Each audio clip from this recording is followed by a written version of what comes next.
The following is a KOIN 6 Photographer Special. Hello everyone, and thanks for welcoming us into your home for this KOIN 6 Photographer Special. Here at KOIN, we believe that everyone has a story to tell, so over the next 30 minutes, our reporters and photographers will share them. We begin with video journalist Bill Cortez and the story of the Golden Dragons. Paddlers, we have alignment! Attention!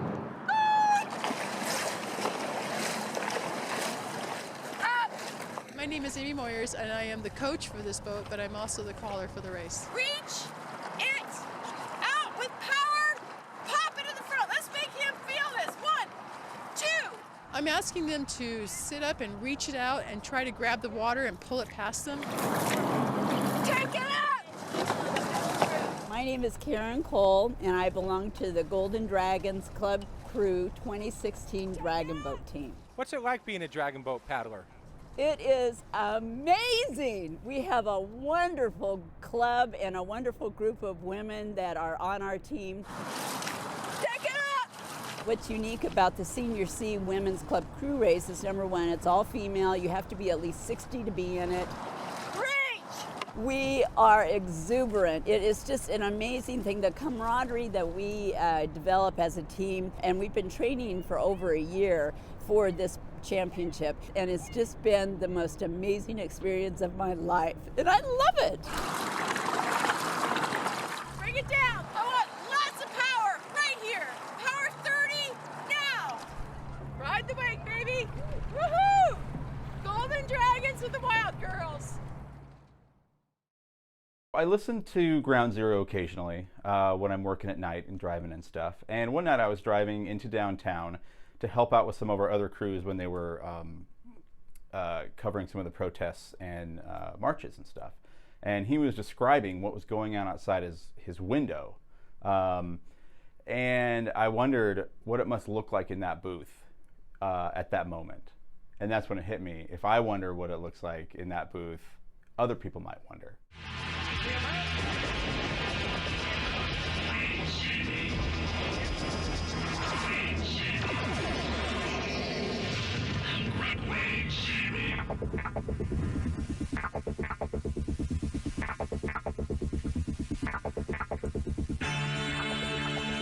I'm Clyde Lewis, and this is Ground Zero.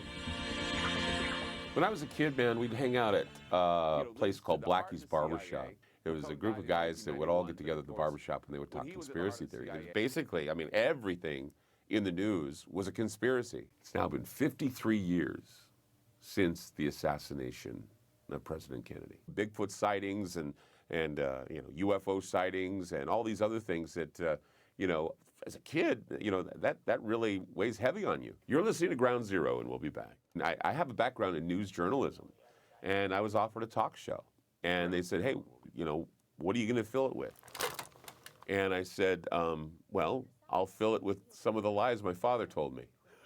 You're listening to Ground Zero. Rod McKenzie, my guest tonight on Ground Zero, and Richard Hook. That led to other things, and then, eventually, as I kept working my way through it, I realized, some of this stuff is true. Some of this stuff is real, and people don't know about it, and I have I feel like I should report this. Ground Zero with Clyde Lewis. Can I get your first name, please? I was a rock jock when I first started in the business. Hey, I was ramping Black Sabbath records, and I said, yeah, I love that. So that's why when you hear the show, it's a little bit of rock and roll, it's a little bit of talk, it's a little bit of, theater. When I grew up, I listened to old radio. I listened to Pink Floyd albums. I listened to sound effects and all those things that made things, really, exciting. Here we go.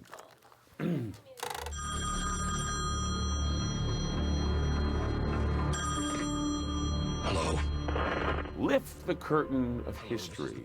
And a lot of it, it's speculation, it's fact, it's conspiracy theory, which I might add is theory. A lot of people say, well, you believe in conspiracy theories? I go, well, they're theories. And if there are facts surrounding the theories, then, I present those facts. The genesis of revelations on the Kennedy assassination. I mean, I dig deep to find stories that are interesting and unique. That's why, people listen to my program. And if you can take apart a story and put it back together again and have no flaws in it, you've got a story that's not a conspiracy theory, but fact. And that's the point. It's the idea of analyzing the conspiracy theory rather than saying that it's reality. And these enemies plotted in conspiracy against him and murdered him on this day 53 years ago. But I'm not here to change the world. I'm just here to open up parts of the world that people rarely see. A former rogue and contact agent for the government and mob. I'm doing what I want to do now, and it's very liberating to say, I am the one who makes the decisions. I'm not told what to say, and I'm having a great time saying it. We always love to do stories that are visually enticing, and then if they have a great story behind them, that helps also. But when we heard about this boat that was sitting nowhere near water, surrounded by a forest, and a big boat, mind you, we thought we've got to see this. So videographer Ellen Hansen and I made the trip out to near Reedsport, so quite a ways from Portland. When we got there, though, it was well worth our while. Well, the mystery is the biggest part. It was beneath a moss-carpeted canopy, guarded on one side by a crystal-clear rushing spring. Vines are all around, 8 feet tall. And dense thickets on the other side, that Catherine Davidson first met Cynthia Carol face to face. I was looking down and I looked up and Cynthia was right in my face. It was that hard to see it. Like I just parted weeds and went, wow. Yeah, it looked like a good boat. I think it was left too long. Ancient refrigerator here. It just looks so lonely. Obscure by her improbable, isolated location, the Cynthia Carol. Nobody knows who Cynthia Carol that we could find. Was once one man's 32-foot dream. He had plans, big plans for her. She took shape first on this single sheet of parched paper 55 or 60 years ago, nobody is quite sure when, and slowly grew. This is handmade. Shrouded for decades by an old barn that only recently and reluctantly. It's heartbreaking to see her in this condition. Revealed its oak, fir, and cedar wood secret to the world. Then we had a storm here that kind of released the barn of its support. At the peak. And it caved off sideways. If he had lived to see this, wouldn't that break his heart? Alfred Ansema, Mikey they called him, was 75 years old when he died 11 years ago, and his boat, all solid, never did leave dry dock, never knew what it is to float. Looked like it had been dropped out of the sky, like it fell on a house, Wizard of Oz style. And so here she sits, the Cynthia Carol. Just beautiful. You can see her letters there. The thoroughbred that never got into the race. Her Coast Guard pedigree still on hand. Like it's looking at the water, but it can't go there. Posing like a model without a runway. Now just a work of art. I just love to see them and photograph them.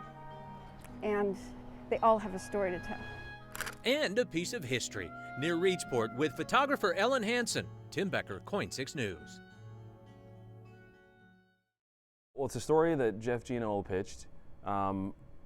He wanted to talk about this amazing event that happened, and there's some great reveals in it. But it's also about honoring some of the people who save lives every day. I won't go too much into it, but it's a really good story about good coming through. Dre, you want to put this over there? It's a typical family get-together. Our sixth graders don't go. Moms, dads, aunts, uncles, children, all sitting around the dinner table. We went on a family camping trip. For Amy Walker, these gatherings are special. Every moment a gift. Because 47 years ago, she became the miracle baby. February 27, 1970, an Oregon highway is the scene of one of the worst traffic accidents in state history. It happened here on Highway 6, about 19 miles east of Tillamook. Two cars collided in a horrible head-on collision. 2 women in the dark-colored car are killed. 5 people in the white car are dead. State troopers and others rush to help, but there are no survivors. What they don't know, deep inside the twisted metal, underneath a mountain of death, there is a little baby, very much alive. I basically was on the front seat of the car, from what I was told. I was laying down. Amy is just 6 months old. Her little body ends up on the floor, wedged up under the front dash, out of sight from rescuers. Her aunt and uncle, newlyweds, are dead, along with their friends, another young couple. And then there is 3-year-old Toby, Amy's sister. She dies as rescuers arrive. My aunt's friend was driving and his wife were in the front, and then my aunt and uncle were in the back with Toby, my sister. And my aunt was 8.5 months pregnant. Everybody in the car had died, except for me. Was it fate, perhaps a guardian angel? Almost 2 hours after the accident, as the deadly wreckage is about to be towed away, someone hears a baby crying. They found me at the floor of the car, and they heard me crying. While putting this story together, I couldn't get this haunting newspaper picture out of my mind. An Oregon State trooper standing over the wreckage. With the help of Oregon State Police, I was able to determine this is the officer who heard Amy's cries and pulled her into his arms. Oregon State Trooper Bud Ponsness died in 1998. Well, hi, how are you? 47 years later, after the accident, Amy wanted to meet his family to say thank you. These are for you. Oh, sweetie. Oh, my favorite. Thank you.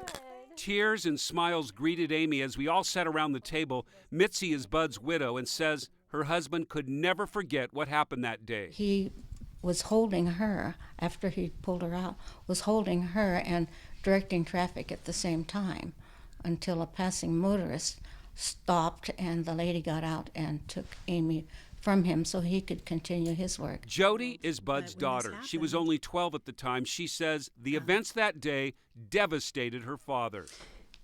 I'd never seen my dad like that before. He had big bags under his eyes, and he couldn't sleep, he couldn't eat. He roamed the house at night. He was tormented by what he saw and what he experienced. 7 people dead, and as the wreckage was about to be pulled away, Officer Bud Ponsness lifted a baby girl out of the darkness. But Amy was also the spark of light that rescued him from what he saw that day. In my dad's career, probably the highlight. You know, that in the midst of all this suffering and terrible scene, to have a baby alive. I mean, I just think it's an incredible story, and you're a miracle. Jeff Ponsness is Bud's son. What would his father say to Amy if he were sitting at this table? I think he'd be surprised, you know, after all these years that you know, the little girl that he held in his arms is here. Yes. So he would say he was fortunate to be there, and obviously God had a plan for you. Yes. And he'd give you a big hug. He would just like this. Bud's family shared photos of their father with Amy, including his Oregon State Police badge. His belt buckle. Amy brought photos as well, including the picture of her 3-year-old sister Toby, who died in the accident. And she had these words to say to Bud's family. Thank you for having such an amazing father and husband. He really touched me and my family. So. Amy Walker is the miracle baby. This story I did with Stan Brock last summer, and what it is every summer Stan puts on a football camp for high school kids, and it's only for offensive and defensive linemen. But Stan brings in all of his friends who are ex-NFL players to coach the camp. So it was just fun to see Stan be in his element and all these other guys, and also to see what all these kids got out of this camp and how important it was to them. Set, go! This is our 5th year of the camp in Oregon. Go, Zach. Here we go. Here we go, Hunter. Good, good, good, good, Dylan. Dylan, you're fast enough. Slow down, be under control. Don't kick the bags. We have typically about 100 kids, maybe 120 kids a year, all linemen. You'll notice that there's no football on the field. It's simply a lineman camp. Come forward. Bring your hand forward. Bring your hand forward. You're going to like a tripod. There, does that feel better? Yeah. We're getting kids from all around the country right now. We're pulling kids from Texas and Georgia and from the East Coast. So I'll show it to you. Just Slade, hold me up. Slade Roberts, Woodinville High School in Woodinville, Washington. I'm chopping, I can't move it. Now release. I'm 6'8" and about 300 pounds. Set, go. Connor Chase, I'm from St. Bernard's Academy. It's in Eureka, California. Nice, run, run. My coaches recommended it and here I am. First step, where's it coming? It's coming at me. Second step, I got to put it in the ground and get through his crotch and then get vertical on him. Different than most typical camps where they bring the kids in here and they just go one-on-one and one-on-one and one-on-one. And that's what all these kids really want to do. But I want to break it down to where they're learning technique and they're learning the steps and the progression of what it takes to go through a block. If you can't see it, you can't hit it. Get your eyes on your target. Okay, that guy goes that way, my eyes go that way. Okay, so in this station right here, guys, we're going to be talking about base. All right, so this is defense. You guys are just on offense. All right, hoping you learn something on offense. Turn that off. All right, we're going to talk defense. All right. It's a tremendous coaching staff, and they're teaching so much more than just football. And hit. Okay, you need to step with your right foot if your right hand's down. It's easier to trust them because you know they've done it and they've been at the highest level you could be at. So I want to work on stances. We spend a lot of time working just on technique. Start with your stance. Pretty good. That's pretty good. Nice flat back. If I feel like I'm too wobbly left to right, open up your feet to where it's comfortable. If I feel like my butt's dropping too far in between my legs, then close your stance just a little bit till you have that good base. Sit, go. Push, pull. There you go. There you go. There you go. Break. You don't have to be the biggest or the strongest on the field, but if you have the best pad level and you're moving the quickest, it's all a game of leverage and it all works out. When you get down in your stance, predetermine, make up your mind exactly what's going to happen. You're only as good as your worst player, and if your worst player gets better, then your team gets better. Good job, boys. Good job. Great group. Okay? D-line on three. 1, 2, 3. D-line. One line right here on me. One line, let's go. This story is about indoor kite flying, and as you'll see here, there's a lot more to it than just indoor kite flying and what it did for a man that had a stroke. I fly year-round. Most people see an indoor kite or a kite flying indoors and they kind of shake their heads and go, what the heck is that all about? Unfortunately, I had a stroke and it kind of put me on the shelf for a couple of years. This kite flying actually kind of turned into a therapy. One more. Whoa! Oh. Part of my stroke is that sometimes I lose track of where I'm going. These kites have the ability to fly backwards, forwards. You can go slow, you can go fast.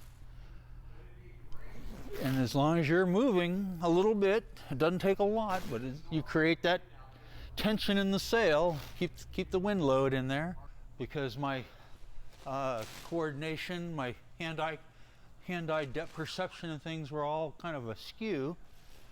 And I started using flying as a way to kind of rehabilitate myself. Springtime will mark the start of my 6th year with these 4-line kites, which you can actually control the speed and altitude. And almost 7.5 feet across the top, almost 3 feet tall, about 4 ounces of kite. It's one of those things that gets me moving and going rather than just sitting and waiting. I'll just walk my kite right along. So if I can do it, having somebody tell me I don't think so doesn't really hold very much water with me. I'm gonna pull it and it's coming to me. I've been taking my daughter Pauline to this group of jugglers and unicyclers at Reed College for about the last 2 years. And I just found that it's a very interesting group of people, very fascinating, very pleasant to deal with, and my daughter gets a lot out of it. And I just thought this would make a great news story. I love juggling because when I'm juggling and after I'm juggling, I am absolutely awake. And it's just a fun scene to be a part of. Well, this is Portland Jugglers. We juggle every Wednesday night from 7 till 9 at Reed College in the Sports Center. Everyone's welcome, anyone's welcome as long as you're willing to share the space and play safe. Yeah, there's definitely little kids who just come and play juggling. We got started as a PE class back in 1979. Two professors here, Joe Roberts and Joe Bueller. They created a home for juggling here, and we've been juggling every Wednesday night ever since.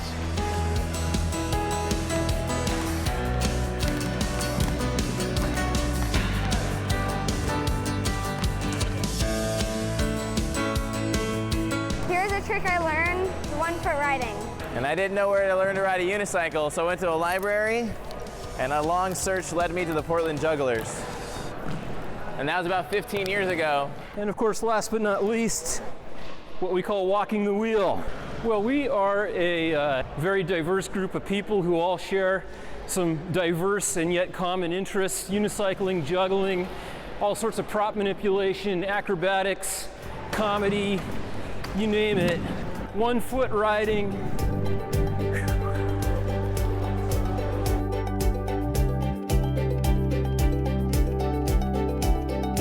One of the neat things about this particular juggling group is that we have people from all walks of life. We have surgeons, we have Intel managers, we have baristas and clowns and people that just do regular old jobs. You know, I come to juggling night because it's a really wonderful community of people, and it's a physical activity that's not competitive, it's very cooperative.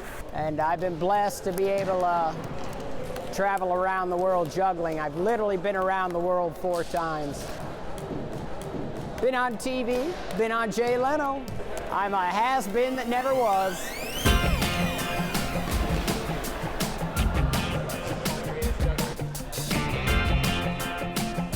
It's a very social thing because you learn some tricks and you get to share them with somebody else. They show you some tricks and now you've got some new things to share, and it just builds. I think just learning how to relax and not being flustered, not caring if you drop 100 times before, you know, you can make 3 catches. Yeah, you know, you want to learn something, you see somebody doing it, you just step up and say, hey, that's cool, show me how. There's a lot of people here who teach me new things on my unicycling, with juggling. I think we all can really appreciate each other just because we know what it's like to be that beginner, and it's just a wonderful place. It's a very supportive and giving community in that respect. Reed College, every Wednesday night, 7 to 9. It's pretty amazing. You can sit at home, do nothing, or you can come here and learn how to do magic. Wait, no, it's juggling. It's not magic, it's juggling.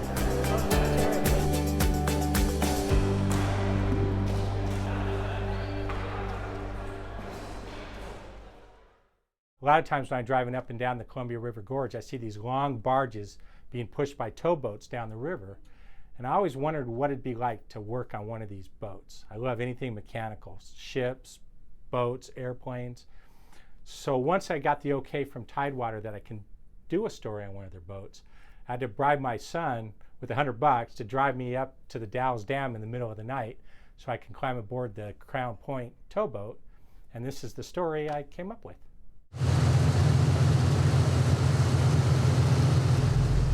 Boy, you got the green light. Okay, thank you very much. You have a good morning, Crown Point. All right, guys, we got a green light to go. Green light. My name is Darren Smith. I'm a pilot at Tidewater Transportation, and right now this morning we are just leaving the Dalles Lock and Dam. Today we have 3 loaded grain barges we're taking downriver and an empty solid waste barge. A tow like this, we're 650 feet long, which is the same exact length of the locks. The locks are 86 feet wide, the tow 84. Right now I'm prying my bow off the wall. How much paint you leaving behind? Maybe a little bit on the stern of that barge right there. This is one of the parts that is the more interesting, more stressful, where you need to be paying attention more, getting in and out of the locks. After this, we'll be cruising for 5 hours. The pilot's watch started at midnight. It's now 6 a.m., the captain's watch. Time for Darren to hand over control of the boat. We didn't meet no one last night then? Nope. Okay. Saw no boats last night. Okay. Didn't talk to dispatch. Mate Ryan Jones takes the helm, learning to drive the boat under the supervision of Captain Terry Oxley. Rudder synced, 7, 16, Yep. 13, 14. 13, 14, 16. All right. Nothing new then, huh? Nothing new. Perfect. That's what we like. All right. Let's see All you right. guys. Catch you guys later. Darren leaves the wheelhouse and heads downstairs for some much-needed rest. I work from midnight till 6 in the morning, have 6 hours off, and then work from noon till 1800. And rotate 6 hours on, 6 hours off for 15 days. How you guys doing? Good. How are you? Good, Cap? I'm out of here. You guys ready for bed? There are 6 crew members on the Crown Point. John Wilfung, the deck mechanic, is just coming on shift, while Darren and the other deck mates head to their staterooms for a few hours of sleep. This is a 24/7 operation. The boat never stops.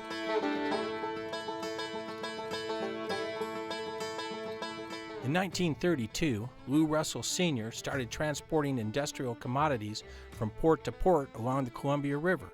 10 years later, he established the Tidewater Shaver Transportation Company.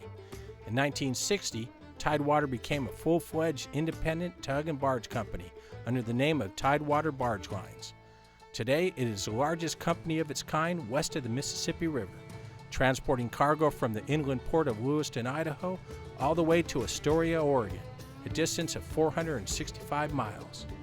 Tidewater operates a fleet of 160 barges and 16 towboats, one of which is the state-of-the-art Crown Point. I'm looking for my lineup for the bridge. Find your green light. That's what I was shooting for. Early Saturday morning, they approach the Hood River Bridge. The strapped-together barges are 84 feet wide, and the bridge opening is 246 feet. But with the 650-foot-long tow, getting the right angle on approach is critical. Dang it. Not quite dead center. Close enough. I'd rather be here than over there. Well, Terry, how do you do threading the needle there? You've done good. Real good.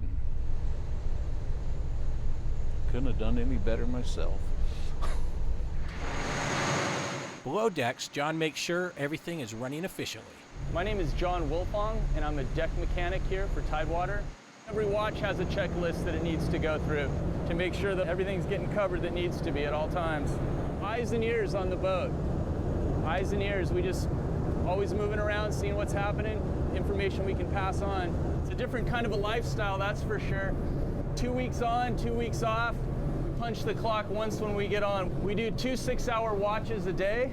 It's a bit of an endurance test, I guess, actually working on a tugboat. 5 hungry men. They like to eat. They like their chili.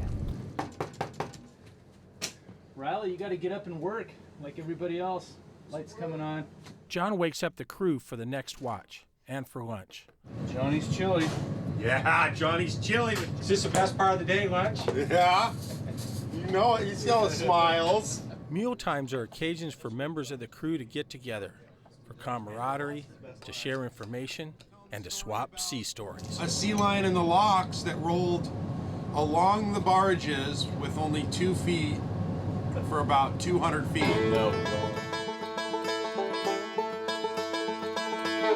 I have the best office view around. Here in the gorge is just, it's fantastic.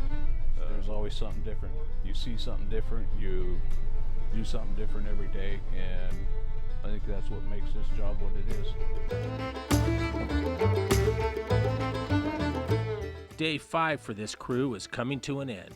Only 10 more left and 1,500 miles to go. Oh, that's going to be nice to get home and sleep in. Aboard the Crown Point on the mighty Columbia River, Bill Cortez, KOIN 6 News. From everyone here at KOIN 6, we want to wish you a very happy new year. Thanks for watching. This has been a KOIN 6 holiday special.